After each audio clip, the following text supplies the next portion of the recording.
Hey y'all, welcome to Unify Yoga. I'm Linda, this is Dr. Tay. Today we're going to be going over the essentials, 9 yoga poses that every yogi should practice. Let's go!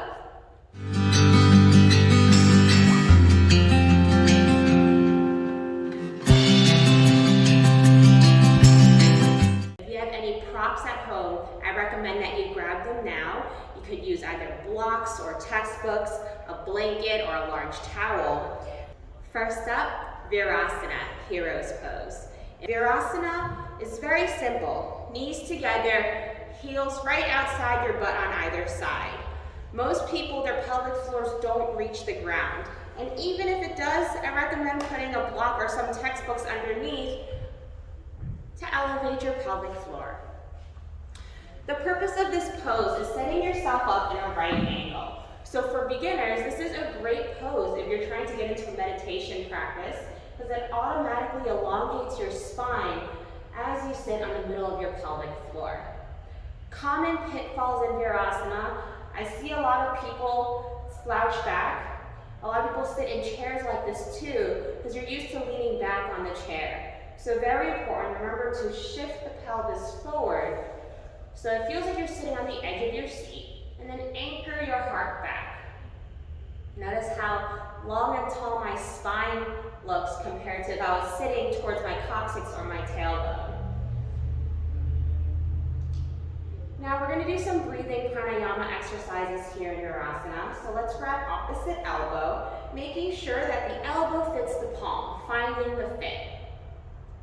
And you're going to inhale to open, exhale to close. I love doing this even if I've been sitting on a chair for too long because just simply by forming a frame and opening the window, you bring your lungs forward, getting a deeper breath of air.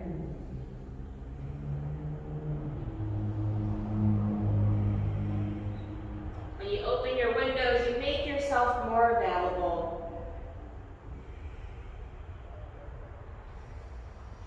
Inhale to open and exhale to close. And you can always play with the pace once you have your technique.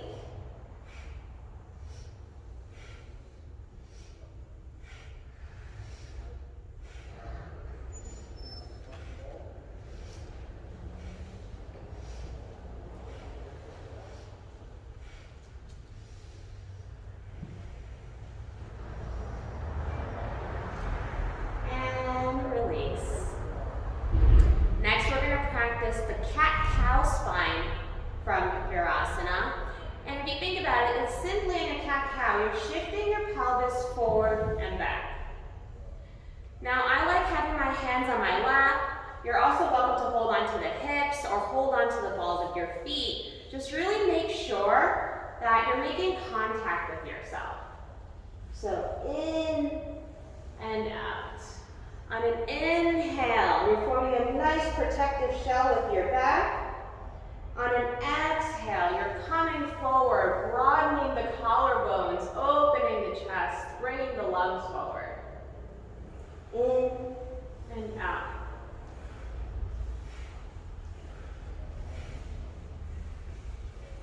And remembering that all these motions start from the foundation. Start from the plug into the socket of the earth from your pelvic floor. And here we're playing with fire. So you can choose to move faster, stoking the flame, and that builds more heat.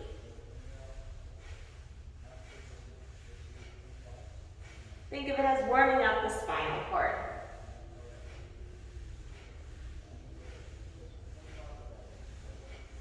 Your bottom floor from the belly button below is all about your stability, your foundation. Your middle floor from your belly button to your palate is your capacity, your ability. And from your palate and up is your vision and your creativity. So here, by having your hands on your lap or on your waist, you're really using your stability to support your ability. Bring it back to neutral. And now you're going to make circles all the way around. Let's start with a clockwise rotation, getting all around the pelvic floor.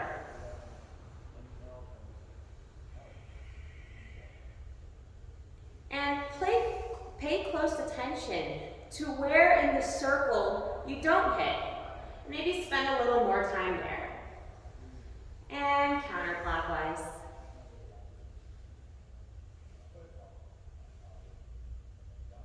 And remember, these exercises, you could do them as long as you're in any right angle. So you could be in a chair, you could be seated here. Really any position where the spine is straight and tall.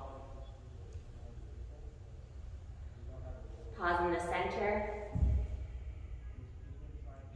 Let's prepare for our next pose, tabletop. All right, so second pose is a tabletop. In a tabletop, really making sure you're finding your 90-degree angles. So 90-degree angles at the wrist, at the shoulder, at the hip, at the knee. So you want your shoulders stacked over the wrist, hips over the knees. You could measure with a block so you know it's 90 degrees. And to measure the distance, you want your knees to be hips width distance. So knees are right beneath the hips, and the hands, you bring your middle fingers to touch. Therefore, you know that your shoulders are stacked right over the wrists.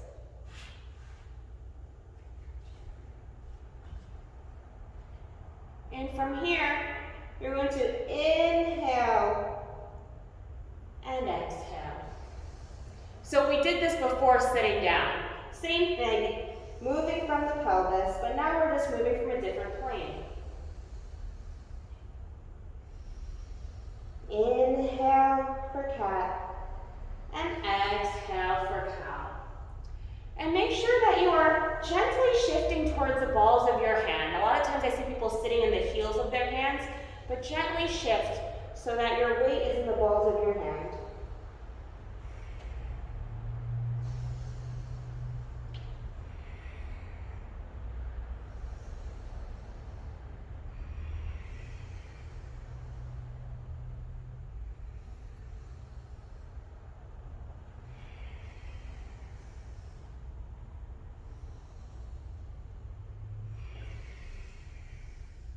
Bring it back to neutral, and let's flip the palms. So now your wrists are facing parallel with the mat. So your wrists are flipped 180 degrees. This is a huge wrist opener. When you flip the wrist, you broaden the collarbones, and again, allowing your chest to come through so that your lungs will take a deeper breath of air. And now try CatCow here. Inhale for cat. And exhale for cow.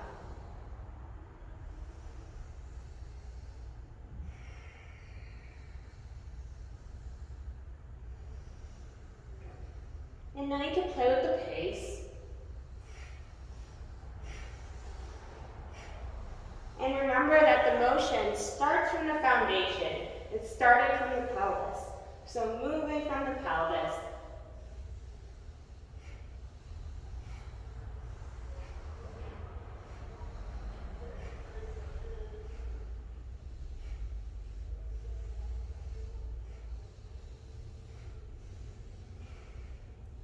Bring it back to neutral. Next up, we're going to set up for downward facing dog. So from your tabletop, I recommend stepping out to a plank. So in your plank, shoulders over wrists, heels over balls of feet. Keep a nice bend in the knees, hips high, downward facing dog. And how you measure your down dog, same thing as we did in tabletop. You can bring your middle fingers to touch. That way you know that your shoulders are over your wrists. And then you can also, with your feet, bring the ball of the foot, bring the heel of the foot over the ball of the foot. And that is hips width distance. And that's how wide your hips are in your downward facing dog. So you can measure the feet, measure the hands in the plank, from there, bring it to the down dog. In the down dog, let's keep the knees bent, because that way you can access your back, and you find the natural curvature of the spine. And making sure that even though you're pressing onto the palms of your hand, that you are equally pressing as you are lifting. So imagine lifting from the middle of the palm, lifting from the armpits. And let's roll it forward to an upward facing dog. The up dog I'm doing here, my toes are tucked to create a nice boundary so I don't fall into my depths, and I'm bringing my lungs through. And bring it back to a downward facing dog. Let's bring it to a twist. So bring your right hand as much as you need to so that your left hand can grab your right heel as you spin yourself around. Maybe your left knee finds your left armpit. Remember to keep a bend in the knees.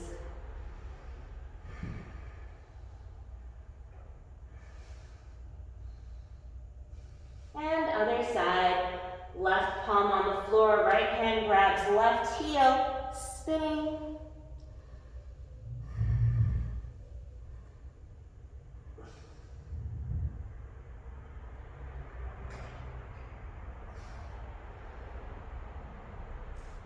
Bring your palms back down, bring it back to a plank, measure out, pushing back into downward facing dog.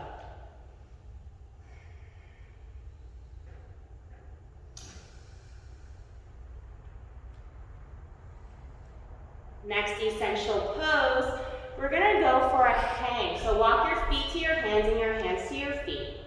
And I'm gonna show you a little hack here. I like placing a blanket underneath my heels to give me a downward slope. So it's like you're wearing high heels. From here, measure out hips width distance. So 2 fists right between the arches of your feet. So you can squeeze your fists together with your arches. And that right here is hips width distance. Now, bend your knees as much as you need to, so you find this crease in your hips and your chest is in contact with your thighs. From here, imagine opening the backs of the knees, widening the sit bones, dropping the crown of your head towards the ground. You could grab your opposite elbows with your palms, forming a frame like we did in the beginning.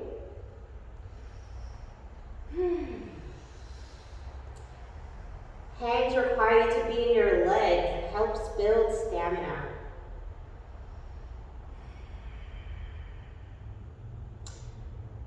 So gently shift the weight towards the balls of your feet while maintaining contact with all 4 corners of your feet and the earth. With every inhale, imagine lengthening your spine, and exhale, finding a deeper fold.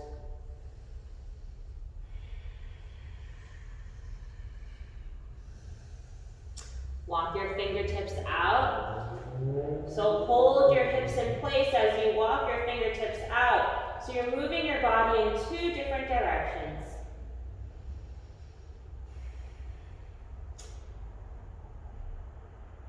So if you're facing noon, now walk your fingertips towards the left, towards 10 o'clock.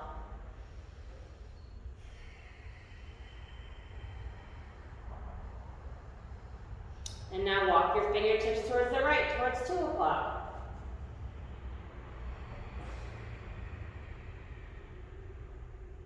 And bring it back to noon. And now step your feet onto your palms and come back into a fold once more.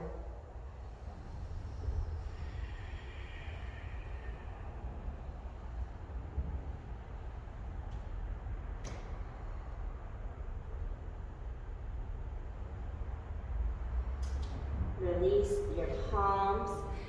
Next up, Malasana, yogi squat. So come, bring your hips down. Now we're going to set up for Malasana, yogi squat. So first variation, Your feet are hips width distance. You could also place a block between your feet if you want to help keep your feet parallel. Now you're going to bring your arms inside your knees. You're going to place your hands on the floor. And you're going to bring your elbows down to the floor. So really trying to maintain contact with your heels and the ground, keeping the vision forward, gently lifting the hips.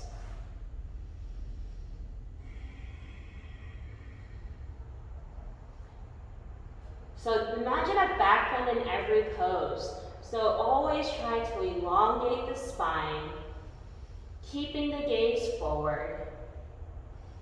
Inhale to lengthen, and exhale, maybe bringing your elbows slightly closer towards the ground, keeping your arms parallel and your feet parallel. You're making yourself incredibly compact here in this yogi squat, which prepares you for a lot of other poses such as arm balances and inversions.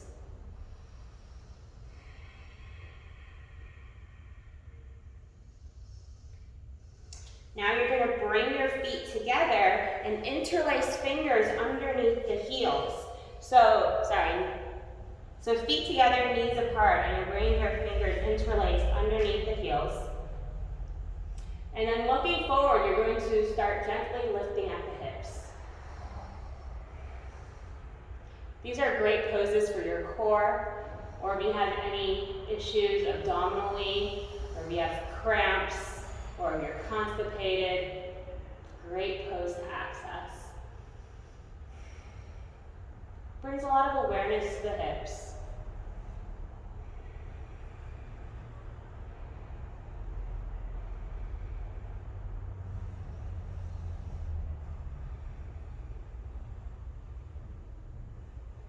And release. All right, our sixth essential pose.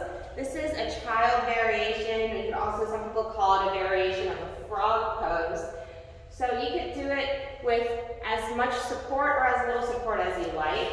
If you're not using any props, knees apart, big toes touch, you're just gonna bring yourself forward on your forehead to the ground, or stacking the fists or stacking the palms.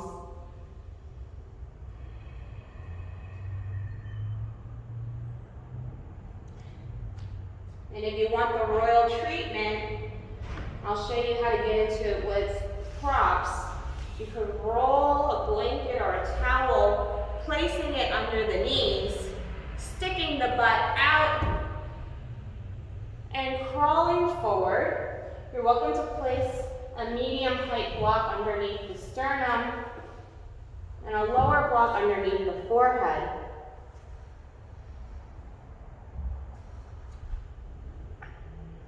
This variation has, of course, a lot more scaffolding. I really like the block underneath the sternum, so you give space for your lungs. And elevating the forehead always helps maintain the integrity of your neck and your spine.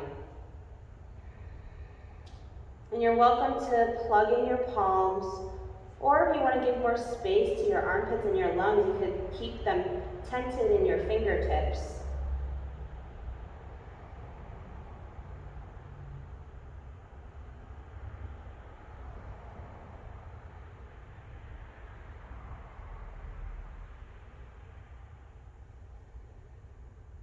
This is a great pose to practice lower belly breathing. So imagine the breath traveling in the nose and all the way to your lower belly, filling the entire capacity of your lungs before slowly exhaling out through the nose.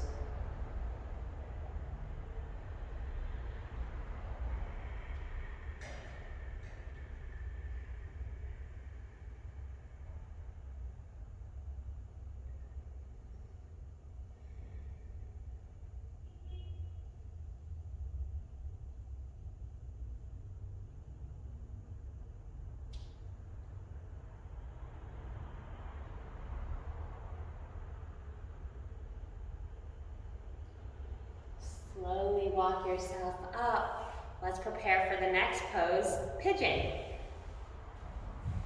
So in pigeon, I also highly recommend grabbing blanket, cushions, blocks, anything to elevate your pelvic floor. I always start from a down dog, so I measure from my plank, I bring it to a down dog.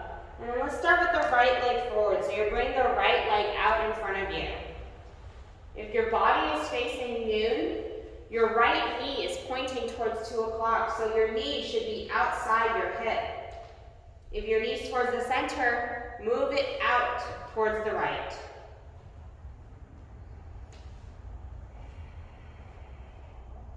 And if you have any issues rising, or if there's a lot of tension in the lower back, then make sure that first of all that you're plugged in. That if your pelvic floor is not reaching a surface, then place another cushion. Be nice to yourself. Put yourself on something higher. And also make sure the pinky toe side of the back foot, that is your anchor. Make sure that is plugged in as well. That will help you find the center of your knee, which will also help relieve some tension. From here, you can do the same setup as you did in your child's pose or frog variation. And you could crawl forward.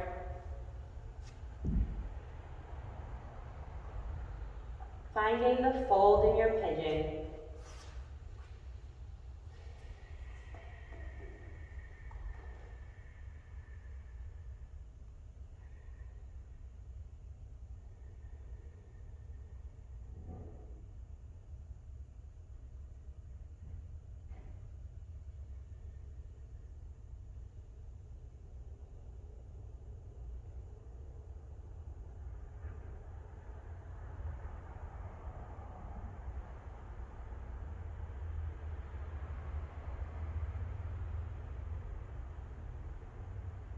Let's bring the pigeon to a twist. So you can move your props aside. Left elbow in front of right knee. Left hand comes to a fist. Right hand grabs that fist. And you're going around yourself. Maybe you can bring your left eye towards the ceiling.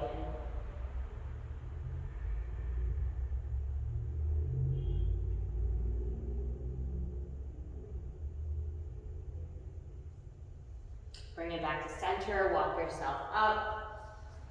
Maybe you could hold on to your foot and your knee. You're also welcome to hold on to blocks like Tay is doing. And let's prepare for pigeon on the other side. So bringing it back to a plank, back to a dog.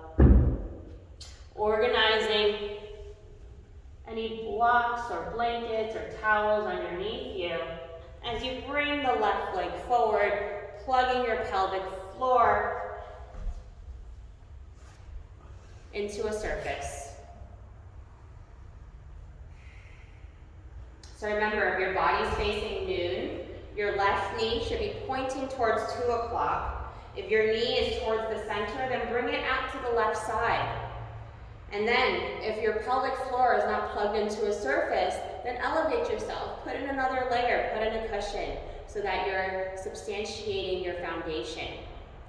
And then also make sure that your back foot, even the pinky toe side, is plugged in. That way you're in the center of your knee. And come forward to fold.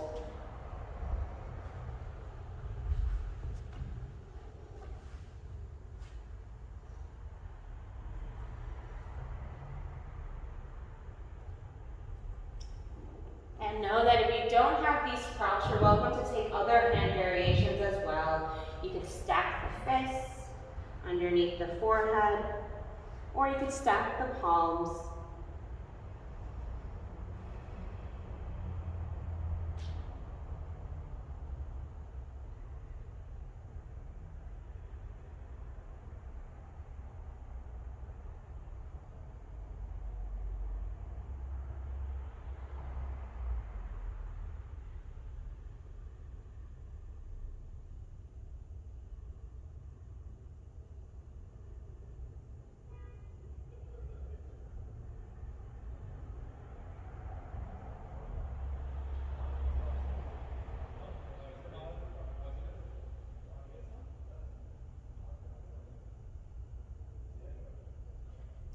Let's bring this pigeon to a twist.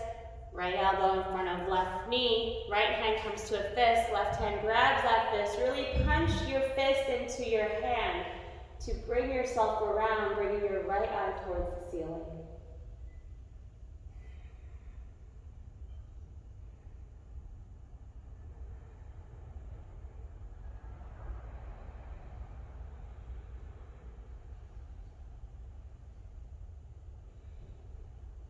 Bring it back towards center. Walk your fingertips up. Maybe you can elevate yourself with a hand on the knee, hand on the foot.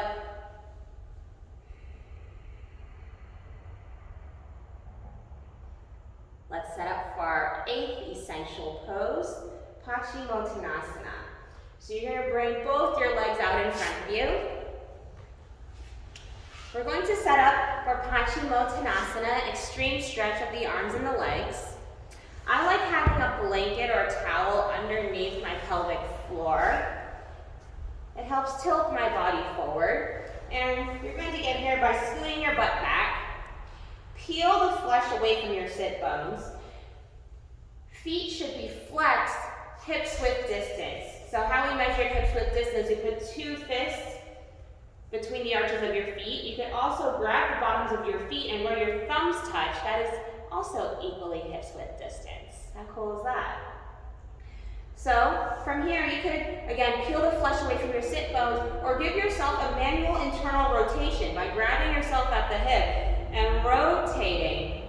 So grabbing the flesh and bringing that out while bringing your thigh in.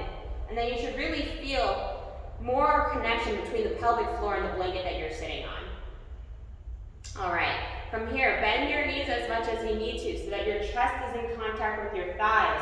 Maybe you could grab the bottoms of your feet. You're welcome to just play with this, and then play with maybe finding your knees into the armpits, finding more connections between yourself and your body, between your upper and lower body. And if you need more space, if you feel you can extend your legs, do so by scooting a butt cheek back at a time. That way, you stay planted with the pelvic floor. And from here, maybe you could rest your head on a block, or if you have extra blanket, you could place a cushion on your shin so you can rest your forehead on a blanket. Inhale to lengthen, exhale to fold. You're also welcome to put a block underneath your feet so you have a deeper stretch in your arms as well. And that also helps keep your feet flexed. When your feet are flexed, you're creating a safe environment for your knees and your hips.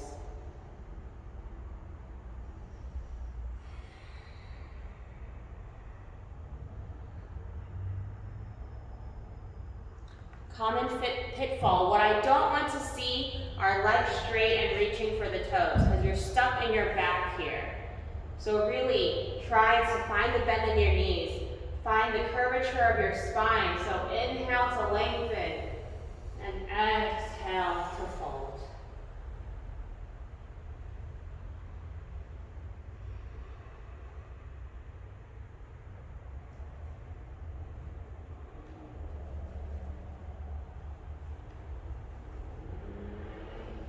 And while you're here, try taking at least a dozen breaths in and out through the nose.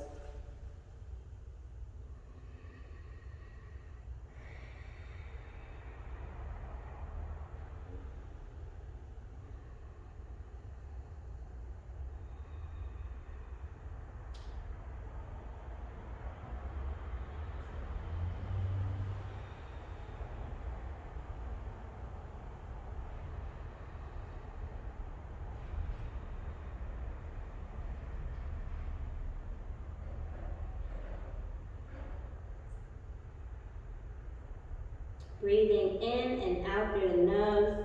Imagine your breath traveling all the way to your lower belly before slowly coming back out.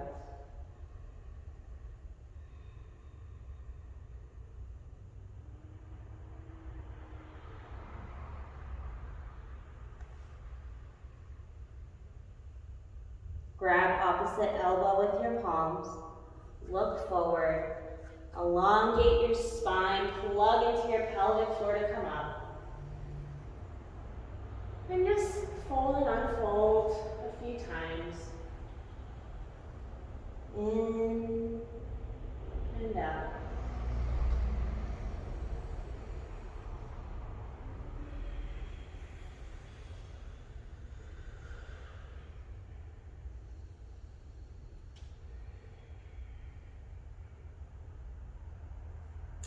Right hand on left knee, left fingertip behind you. You can bring it into a twist.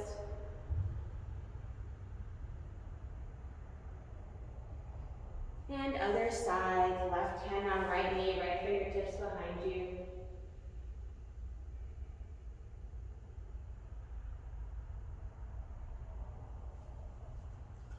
Move all your props aside. Final essential pose, happy baby. This is my favorite. So happy baby, you're going to come onto your back. And you're going to find several ball and mitt fits. Find the knee into the armpit and the heels into the palms. And notice how you're designed to fit yourself. This is a great way to massage your sacrum, your lower back, so you can roll gently side to side.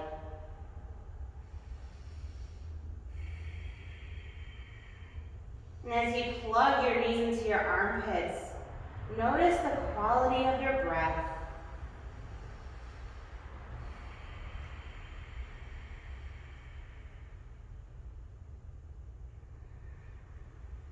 I like to think of this as a way to recharge my kidneys.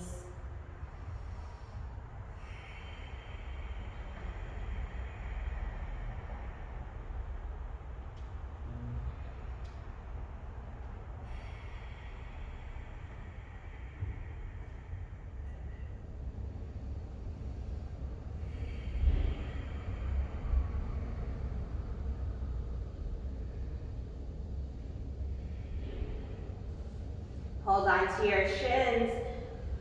Gently, ever so slightly, start rolling up and down the spine. Come up to sit.